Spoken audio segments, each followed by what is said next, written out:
হৃদয়ের ব্যথাটুকু জাতির সামনে, মানুষের বিবেকের সামনে উপস্থাপন করার জন্য এখানে সমবেত হয়েছি।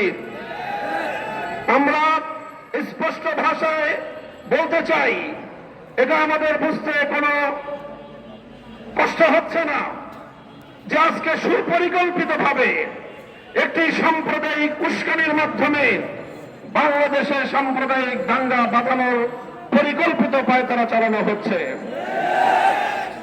শহীদ সাইফুল ইসলাম আলিফের হত্যাকাণ্ডের ঘটনা নির্মম, শুধু বর্বর নয়, বরং ঘৃণ্য এক হত্যাকাণ্ড। প্রকাশ্য দিবালোকে আদালত চত্বরে একটি সন্ত্রাসী সংগঠনের সশস্ত্র সন্ত্রাসীরা একজন তরুণ আইনজীবী, সরকারি কর্মকর্তাকে টেনে হিচড়ে নিয়ে হত্যা করবে, এইরকম বর্বরতার দৃশ্য দেখার জন্য বাংলাদেশ প্রস্তুত নয়। বাংলাদেশ আজ অগ্নিগর্ভ, বাংলাদেশের প্রতিটি মানুষের হৃদয়ে আজ রক্তক্ষরণ হচ্ছে। বাংলাদেশের অন্তর্বর্তীকালীন সরকারকে আমরা বলতে চাই, মানুষের এই ক্ষোভ, মানুষের হৃদয়ের রক্তক্ষরণকে আপনারা বুঝবার চেষ্টা করুন এবং যে সকল হত্যাকারী হিসেবে চিহ্নিত ঘাতকদেরকে গ্রেফতার করা হয়েছে তাদেরকেই শুধুমাত্র বিচারের আওতায় আনলে চলবে না। আমাদের স্পষ্ট দাবি হল, এই ঘটনার নেপথ্যে যারা রয়েছে সেই নেপথ্য খুনিদেরকে বের করে মুখোশ উন্মোচন করতে হবে, তাদেরকেও বিচারের আওতায় আনতে হবে। শহীদ আলিফ হত্যাকাণ্ডের জন্য ইস্কনের স্পষ্ট মদতদাতা খুনি শেখ হাসিনাকে আসামি করে তার দেশমন্ত্রীর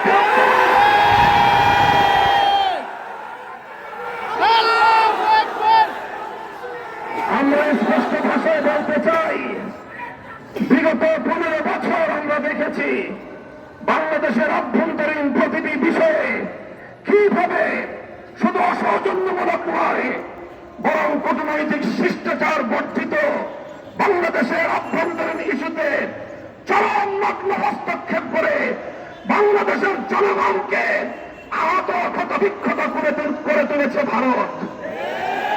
আমরা ভারত রাষ্ট্রের বাংলাদেশ নীতির তীব্র সমালোচনা করছি।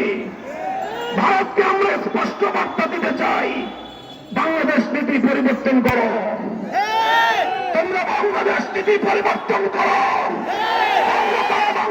20 কোটি মানুষ তোমাদের বিরুদ্ধে রাজপথে নামবে। বাংলাদেশ থেকে ভারতের কূটনৈতিক সম্পর্ক ছিন্ন করার জন্য দেশের মানুষ ভাবতে হবে। আমরা স্পষ্ট ভাষায় বলতে চাই, আইন শৃঙ্খলা রক্ষাকারী বাহিনীকে আমরা বলতে চাই, চিন্ময় কৃষ্ণ দাস তার তৎপরতার দ্বারা কথা দিবালোকরণে পরিষ্কার, সে ভিনদেশী গুপ্তচর হিসেবে ভূমিকা পালন করছিল। বারবার সে তার সেই প্রভুর দেশে গিয়ে সেখান থেকে নির্দেশনা নিয়ে এসে বাংলাদেশের অভ্যন্তরে নৈরাজ্য সৃষ্টি করবার পায়তারা চালিয়েছে।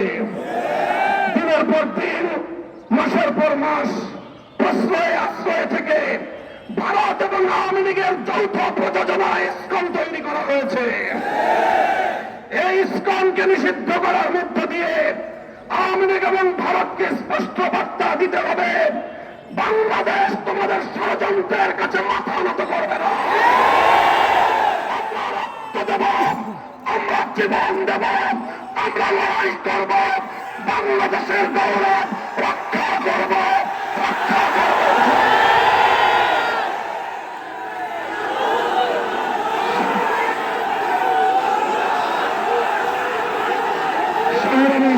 বন্ধুগণ, হেফাজতে ইসলামের কেন্দ্রীয় নেতৃবৃন্দ সহ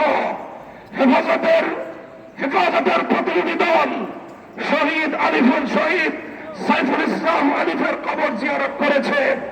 তার শোক সন্তপ্ত পরিবার পরিজনের পাশে দাঁড়িয়ে তাদের কাছে আমরা কথা দিয়ে এসেছি, আলিফ হত্যাকাণ্ডের বিচার বাংলাদেশে হবে।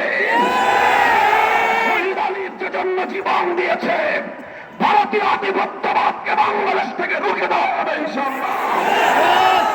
ভারত যদি এখনো বাংলাদেশের মানুষের পালস বুঝতে ব্যর্থ হয়, বাংলাদেশের মানুষের বিপ্লবী ক্ষমতাকে যদি ভারত নেগলেক্ট করবার চেষ্টা করে, অসম্মান করবার চেষ্টা করে, ভারত তুমি খান খান হয়ে যাবে, টুকরো টুকরো